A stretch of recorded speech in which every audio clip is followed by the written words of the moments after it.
Hi guys. So I felt the need to share with you my faith journey. I call it my faith journey. Generally people call it their testimony. But my faith journey doesn't end at where I became a Christian, because then I would never really tell anything about it, because I became a Christian when I was a very young child. I grew up in a Christian home. Anyway, I had written this as a chapter section in my my personal story of my life that I've been writing for myself. And this actually has two sections. One is my faith journey, and then another section is all about different missions that I've done, and how I felt doing them. So, without further ado, this is my faith journey. I'm just going to say right off the bat, it's been real. It's been so up and down and all over the place. I was born in September of 1982, bald-headed beauty at 8 pounds. I put my mom in false labor 3 times. Then when they were actually ready and it was time, Dad had to wear a scrub suit that was up to his elbows and ankles, about 2 o'clock on a Sunday afternoon. She was in labor about an hour each night for 3 nights. Just after Dad got home from church, the couple upstairs watched Justin, my older brother. He was playing in the sandbox, and Dad went through the traffic lights and parked in the emergency room entrance. Mom still had her shoes on when I was born. I have 3 siblings. My older brother Justin was born July of 1980. My younger brother Curtis was born February 1987 at 11 pounds. And my sister Holly Ann came along in June of 1999. One day, my older brother came home from Vacation Bible School, VBS, at our home church that was a half-mile down the road, and told me he had talked to God and asked Jesus to be in his heart forever. Then, according to my mom, he asked me if I wanted to do the same thing, and apparently I said yes. So, my mom watched as my brother told me to say what to say and prayed to have Jesus in my heart too. Along the way, living and growing, I was immersed in youth group, a Christian school, learning Bible verses, being taught how to treat people, what's okay and what's not okay according to our beliefs. I started as a young child believing what my brother told me about Jesus. I went to Sunday school every week. I learned at private school about the Bible, what it said, why it said certain things, how and why to dress in certain ways, and what to say and not to say, and not say things. I still have to edit some of these, so sorry. Getting older into middle school and high school, what it meant to actually live like Christ was in me, how to show people what the Spirit was doing in me. It was explained to me how to listen for God's voice, and that there are many ways to hear Him and how to know it's Him. I have found that for me, most of the time, His Spirit speaks to me in a still, small, audible voice in my head and my heart. I've actually heard words like someone was literally talking to me. I've also seen Him work through other people around me, hearing things from other people that are mind-blowing or like nobody else would know. Small things like an opening in traffic, or even just glimpsing a cardinal outside my window, or the way the sky is painted. Sometimes it can be hard to hear Him because I'm drowning in Satan. He's pulling me down into depression. But out of that, even, God has used non-believers to encourage me and to open my eyes to see it. When I got to high school, I felt a couple times that I wanted to make sure I knew I was going to heaven. So a couple times in youth group, I had opened my hands and sang to God during our worship time, and then prayed the sinner's prayer with our pastor.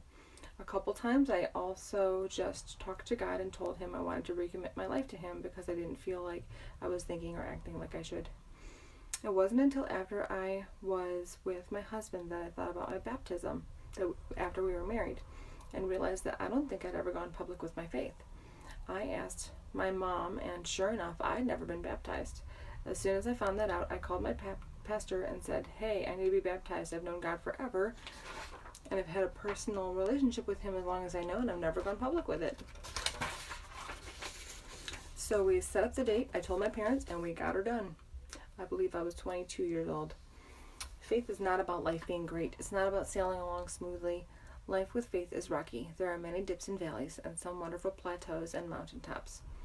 For me, faith is about showing what Jesus would go through the way I live. Would do through the way I live. I have at least a few friends who are LGBTQ, and I'm not going to point my finger in their face and tell them they're going to hell. Sure, I know that's where sinners go, and the Bible's very clear about what sin is, but I'm a sinner too. The only one ever to walk this earth that has any right to condemn and judge, died a nasty, horrible death, even though he had never sinned. He even tried to get out of it, knowing the pain it would cause him, but he knew it was the only way that anybody he loved would have a chance at eternal life. Gotta change that too. In the Garden of Gethsemane, in Matthew 26:39, "My Father, if it is possible, may this cup be taken from me, yet not as I will, but as you will." He died, took all the sins of all of the hatred and blackness of all human beings ever to be made and had been made down to hell, and left them all with Satan. And then physically rose back out of the grave and walked around on earth, showing people he was alive, until it was time for him to go be with his Father for eternity. Yes, I believe this is true. I've actually made it a priority to sit and watch and filter through so many YouTube videos and books and articles about Jesus and the truth of it and who he was and the Bible truth.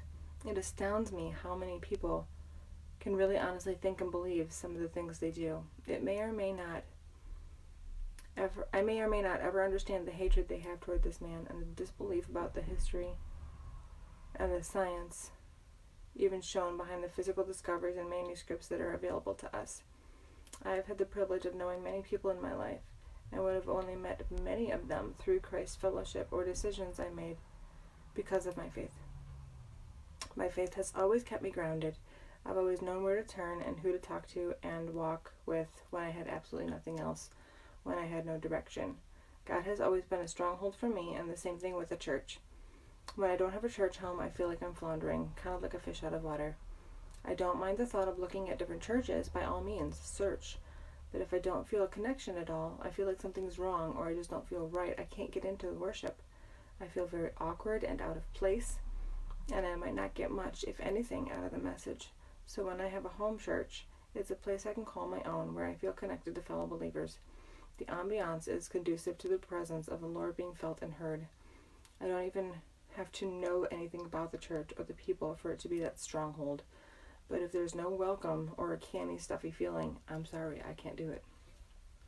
I have relationships that have either come out of the woodwork to uplift me and breathe life into me, hold my hand on my journey and walk along beside me, push me to change and to listen to more things around me, which in turn tanked that relationship. New connections, old connections becoming new. A mom from the dance studio, a couple people from church, a friend I met through husband's video business, my oldest best friend from high school, my husband, my family, immediate and in-law, some friends from way back growing up. This journey has been amazing with God at the wheel. When I was on my medical journey, there was so much prayer involved in the legwork. I can't count or even believe, honestly, how many times I asked God to help me talk on the phone or help me search for a doctor, help me find my voice here as well, because I really, really had to learn to verbally advocate for myself and for my children. I made phone calls to about 8 doctor's offices that took about 5 months because I had to do more homework and psych myself up before I finally decided on my doctor. This also opened my eyes to the pediatric world and decided that my daughters weren't being listened to by their doctor as well as they should be either. So I ended up breaking down, literally in his office. I was choked up and almost crying. And pushing the pediatrician to get referrals for testing of EDS, a referral for urology and sleep study, etc. along the way. Also finding a new pediatrician for them. There were 2 books that were also very influential during this time. One of them was named 100 Days Too Brave. It took me a whole year to get through this 100 Days book, but I did it. I was proud of myself. I found it on Amazon and price matched ordered it through our local Sounds of Light store, which has since gone out of business. Sad. I never realized there were so many ways to be brave and how many of them really were pertinent to my life and who I wanted to be and who I already am. And just learning and changing along my journey. When I was walking through my past, remembering things that had happened to me and learning how to forgive so I can move on, this book, The Wounded Woman, along with the help of my best friend, was crucial to my journey. Learning about emotions, being able to name them and feel them, and learning to let them go. I'm so good at stuffing things down inside. I never left room for the real me to live or be known. Not to mention the book Love Does. Some seriously good titles here that you really need to plug into. My faith has been tested so much throughout my life. I'm finding new ways and trying new avenues every day to listen to Him and to grow in Him. And sometimes I'm tested more and more, which I don't mind, because when we are tested, we can learn and find out more and lean on Him. He's the one that sees us through when we feel blinded and stuck. We just have to keep plugging on and reaching out to Him through His Word and His people and listen for the still small voice. He's speaking. We just have to hear and act. Okay. This next part is about missions. Coffee.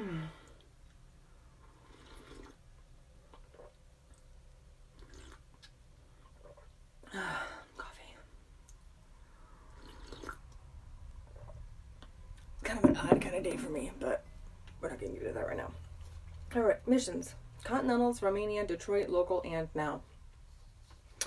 This is going to take some extra remembering and putting together. I know I've always been a person that loved to help people. Someone that wanted to travel, and I really wanted to open my heart and share what I felt about my faith with other people. I really felt called to do mission work. I still do, and during my lifetime, I felt many calls to go. I still feel called to go, but physically is harder, so now I'm writing and hoping my words can reach someone. First time I went was because I'd seen the Continental Singers in concert at a local church. My parents and I had stopped to talk to them afterwards. I didn't do much of the interacting. It was mostly mom and dad because they do that. I had enjoyed the show and seemed interested in knowing more about what they did because they said we could do it too. It was kind of a whirlwind, really. I guess I said I wanted to do it, which makes sense because I've always loved groups of performers, being part of it, choreography. It was Christian music. We got to tour different parts of the U.S. and the world. I love travel. So before I know it, I'm packing my bag to head south. I had my dance shoes that my parents had special ordered for me. I remember being in a dorm-like room with roommates. I'm going to have to look at my photos to remember this. I remember the camp being where we learned the dancing and we had choir practice as well. I had sent in an audio tape with my application. I thought it sounded horrible, but apparently I was good enough for them. The first trip I took, I was in a couple southern states. The farthest north we went, my parents visited and came to see me. I think it was North Carolina. Part of our tour was touring through a bit of Washington, D.C. before we left from Dulles Airport to go to Germany, France, Belgium, Denmark, and Holland. It was an amazing trip. I remember watching some of the guys from our tour play hacky sack with some Frenchmen. I remember having dinner in a weird restaurant. I remember one of the guys on my tour stopped at every Hard Rock Cafe to get a souvenir t-shirt. Every place we went, we either stayed in a host home, which was quite an experience itself, not knowing where I'm going to sleep and then having to be comfortable with strangers, even though they were kind and very accommodating. A youth hostel in Germany near a castle that we toured, and sometimes piled up mattresses in a church basement. It was this trip that I got my first real kiss from a guy on tour. I was 17. I did get a photo of him and me on the Eiffel Tower looking up at the top. We were only allowed to walk up halfway because they were doing construction on the upper level, which sucked. Another thing that sucked, I had gotten the chance to walk around the parks a bit and check out the Parisian street vendors. I had purchased a piece of art, had it rolled up and wrapped, and I left it on the tour bus. I remember we got to drive over the Golden Gate Bridge in passing, seeing the prison island. I got a photo. Seeing the outside of the Louvre in Paris, walk under the Arc de Triomphe, got to taste German liquor that is used for cooking. It was disgusting. It was also this trip that I got to share part of my story with a girl in the audience after the performance and lead her to Christ through prayer. It was a scary, strange, quote, I'm not sure what the heck I'm saying, but let's try it, unquote, experience. I guess that's one cool thing about God. He doesn't really care what you say. He just wants your heart to be in it. And my heart was there, leading hers to the cross. The second trip I took was a lot of California and then back overseas to Germany. I remember in California there were palm trees everywhere, even growing out of the sidewalk. I honestly wasn't that impressed. Very underwhelmed. It seemed people always make these things out to be bigger than they are. I do remember we got to drive over a bridge that was like 5 roads deep, like they were all passing over each other. I remember performing at a Navy base, and we were told if we got the stage set up in a certain amount of time, we'd be able to go see the beach. I got excited at the prospect of it just because I've never been there, but it didn't happen. I'm kind of okay with that. I'm not a fan of the ocean. I'm kind of even on the fence about lakes, but as long as I don't have to get my body in the water, we're good. Anyway, we had driven along an area where we could see the ocean and the beach, and it was beautiful. but it really wasn't too much cooler than seeing the beach of one of Michigan's lakes. Again, not really impressed. I think I'm just used to living in a state with a lot of water. Or maybe I just didn't really feel anything about it. The tour didn't hold as much thrill for me. My parents had told me either I could go on a senior trip with my class to Florida or go back on tour with Continental Singers. Hello. Go to a really hot state that I don't care about with a bunch of people who really don't know me, or get to travel again doing things I loved. No brainer. In 2012, my husband was invited to take a mission trip as a video guy for our church to Romania. I so wanted to go. I felt called to be there. So after he came back from that, we started raising money to go as a couple. It took 2 years, so we both went together in 2014. After that trip with him, I still felt I wasn't done, so I raised money to go back again and went back by myself with a church team in 2015. I have to say, one of my favorite things was taking car rides to the village beginning and end of the day to pick up the kids and drop them off. I love that. Their dirty little hands holding on to me, sitting in my lap, brushing out their hair after they take a shower, playing with them, painting their nails. I brought nail polish as part of my ministry to the children. I was able to sort and stack bags and piles of clothes in the new thrift store so the families could go shopping. The guys built a chicken coop. We painted the walls at the Isaiah Center. I played soccer with someone, played on the swing with Simona, made a dandelion headband with Maria, made paper beads, ate homemade donuts with plum jam, went into the village, delivered food to families, and prayed over them and their homes. We even tore down a home in order to build a new one. We shared bunks and rooms with others from the church, doing a bedroom Bible study and making friends and becoming closer to each other. We got to be with people we knew, the people in charge of the ministry, and learn a bit of the language. I always got a souvenir. Getting a new nail polish is a tradition, and the Milka chocolate bars. The first year I went, there was a fenced-in cage in the mall with bunnies in it. Yes, I petted them and picked one up.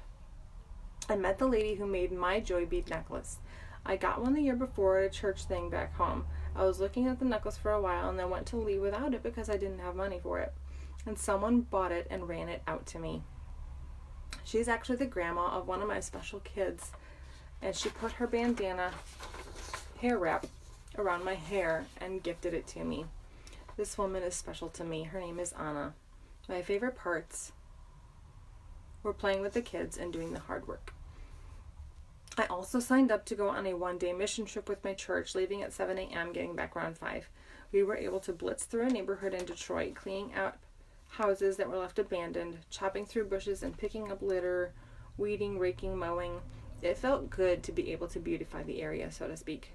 I would love to do something like that again. I love being able to rip out and clean up clutter and make things fresh and clean. Fresh and edit. When I worked at Kohl's for 5.5 years, we did what was called Kohl's Cares for Kids. We would volunteer to help at different places in our area. I went to a soup kitchen twice, manned a booth at the local fun day at the Family Center. It was great to be able to go into even our local community and lend a hand where we wouldn't have known a hand was needed. I actually met a small Mexican man at the soup kitchen, and I have since been able to bless him with my mending. Sometimes he overpays me if he doesn't have exact change, and when I try to give it back, he tells me it's worth it. I can't argue with that. So humility in the blessings. My new mission that God has called me to is to use my voice on social media. Interesting area to be called for mission, since most people think social media is a bad thing. It depends on your mindset, as it does for any tool. If you use it properly, there's nothing wrong with it. It can actually be helpful. I opened a page to be able to share my real life with people.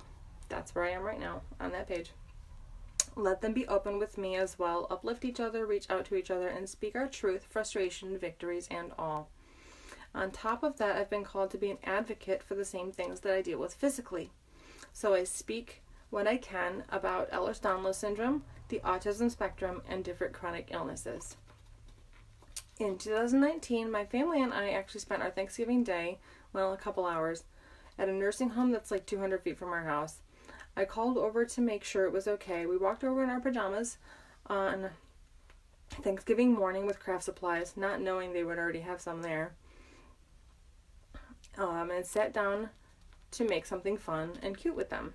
We got to talk to them a bit, laugh, learn, hopefully make them feel important and or cared for. Then the following Valentine's Day, because my youngest daughter's in a grade where they are too old to hand out paper Valentine cards, she felt left out. She printed some off at home, colored them, and then we walked over there hand in hand to hand them out. It made her heart smile as well. Blessing others, blessing other people blesses us. I totally don't say these to toot our own horn either. I say these to make sure you understand you don't have to go across the world to be a missionary. Our backyard and neighbors and workplaces, these are all places we can share God's love. Reach out. So, all of that to say, just because you grow up in a Christian household, in private school, reading the Bible all your life, yada yada, doesn't mean, for one, you won't have struggles. Also doesn't mean that you're gonna have it smooth, because there's no smoothness in any of that. And it doesn't mean you won't have a great story of where you came from, what you've been through, and what God has done in your life. And you can do things. You don't have to go far places away to help people. You can go in your backyard. So, if you want to, please reach out to me. Tell me about your story. I'd love to hear people's stories, and we've all been through things. So, God bless you. I love you, and just take a minute to look around where you are and see where you can be a blessing. Bye, guys.